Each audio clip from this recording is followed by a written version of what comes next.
জনাব আসাদুজ্জামান রিপন, 1.5 মাসের মাথায় সরকার গঠন এবং নির্বাচনের 1.5 মাসের মাথায় বিরোধী দল রাজপথে এবং সংসদে এ বিষয়ে নিয়ে আলোচনা হয়েছে, যে দাবিতে তারা গিয়েছে। এত স্বল্প সময়ে বিরোধী দলকে রাজপথে দেখতে, মানে সরকারি দলের অংশ হিসেবে আপনি তো বিএনপি নীতি নির্ধারণী পর্যায়ে বা একটি গুরুত্বপূর্ণ পদে আছেন, বিরোধী দলকে এত স্বল্প সময়ে রাজপথে যেতে হলো, মানে বিরোধী দলকে কি আস্থা নিতে পারছেন না, বা মানে সরকারি দল আস্থা নিতে পারছে না সংসদে? কেন বিরোধী দলকে এত স্বল্প সময়ে রাজপথে যেতে হচ্ছে? অপ্রত্যাশিত না। মানে জামাতের নেতৃত্বাধীন যে বিরোধী জোট সংসদে আছেন তারা রাজপথে নামবেন, এটা অপ্রত্যাশিত ছিল না। তবে এটা একটা মেজর কারণ হচ্ছে আসলে তারা সংসদে পারছেন না। মানে আমি যদি একবারে একজন পর্যবেক্ষক হিসেবে যদি আমি সংসদ কার্যক্রমটা যদি দেখি বা অন্যরা যদি দেখেন, আমার কাছে যেটা মনে হয়েছে ওখানে বিরোধী দলের যারা অপোজিশন বেঞ্চে যারা আছেন তারা ঠিক কি হালে পানি পাচ্ছেন না এরকম? পার্লামেন্টারি পারফরমেন্স তাদের কাছে, আমার কাছে তার খুব not up to the mark. আচ্ছা, আমার কাছে যেটা মনে হচ্ছে তারা ওখানে একেবারেই অপ্রস্তুত। যেভাবে যে বিধিতে কথা বলা দরকার, এই অনেক কিছু বোধে তাদের যে সংখ্যায় তারা আছেন সে সংখ্যায় রেখেও আরো সরব হওয়ার সুযোগ ছিল। একদমই না। এটা একটা কারণ ছিল, সেটা হয়তো যে তারাই প্রথমবারের মতো, মোস্টলি সবাই প্রথমবারের মতোই তারা পার্লামেন্টে এসেছেন। হ্যাঁ, এবং আমার কাছে যেটা মতো তাদের হোমওয়ার্কেরও যথেষ্ট ঘাটতি আছে। পার্লামেন্টে তো বাগ্মিতা এবং খুব প্রাসঙ্গিক বিষয়ে কথা বলা, এগুলো তো খুবই এসেনশিয়াল ক্রাইটেরিয়া, তাই না? কিন্তু সেই ক্ষেত্রে আমার যেটা মনে হচ্ছে যে বিরোধী দল এগুলো ঠিকমতো প্রস্তুতি নেই তাদের। তো ফলে তারা যেটা পার্লামেন্টে তারা পারছেন না, সেটাকে তারা রাজপথে তো অনেক সময় একটু মেঠো পলিটিক্স করার সুযোগ থাকি, সোজা কথা। ওখানে তো আপনি কোনো কথা বললে তো সেটা এক্সপান্স হওয়ার কোনো সুযোগ নেই, বাক সংযমেরও সোজা কথা কোনো এক্সপান্স হওয়ার সুযোগ নেই। কিন্তু এখানে তো আপনি রুলের বাইরে গেলে তো আপনি এক্সপান্সড হয়ে যাবেন, কথাবার্তা এক্সপান্সড হবে। যাই হোক, তো তারা যেই ইস্যুতে তারা দ্রুত মাঠে আসলেন, আমি এর আগে বলেছি, সেটা হচ্ছে যে তারা আশা করি ভুল করবেন না এবং অতীত থেকে শিক্ষা নেবেন।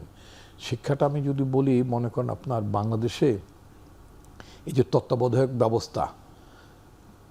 ব্যবস্থা নিয়ে বিএনপির প্রথম আমলে যখন আপনার হলো বিষয়টা উত্থাপিত হলো, তৎকালীন বিরোধী দলের তরফ থেকে যখন দাবিটা তোলা হলো এবং একটা পর্যায়ে যখন বিরোধী দলের দাবি মেনে নিয়ে সংসদে যখন তত্ত্বাবধায়ক ব্যবস্থাটা ইন্ট্রোডিউস করার জন্য বিল তৈরি হচ্ছিল, তখন পার্লামেন্টে তখনকার অপোজিশনে কেউ ছিলেন না, তারা বয়কট অবস্থার মধ্যে ছিলেন।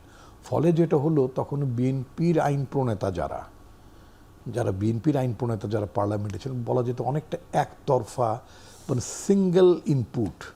আপনি যদি বলেন সবাইকে নিয়ে একটা ইনপুট দিয়ে করলে একটা আইন বিধি যত ভালো হয়, আপনি যদি এককভাবে একটা করেন তো আপনি তো আর অন্যজনের পরামর্শ ইনপুটটা পেলেন না। তো ফলে আমাদের তত্ত্বাবধায়ক ব্যবস্থায় যেটা আপনার যে যতটুকু ত্রুটি ছিল, একবার ফ্ললেস তো ছিল না। যেটা যেমন মনে করেন আপনার ইয়াজউদ্দিন সাহেব প্রেসিডেন্ট, তিনি প্রধান উপদেষ্টার পদে আসলেন এবং এটার বিরুদ্ধে যে একটা অভিযোগ ছিল যে তিনি আদার যে অপশনসগুলো, সে অপশনসগুলো এক্সজস্টেড না করেই তিনি প্রধান উপদেষ্টার দায়িত্ব নিয়েছিলেন। এই যে অভিযোগগুলো আসলে পরবর্তী একটা সংকট দেখা দিল, পরবর্তীতে 111-এর মতন পরিস্থিতি হলো তো, তাই না?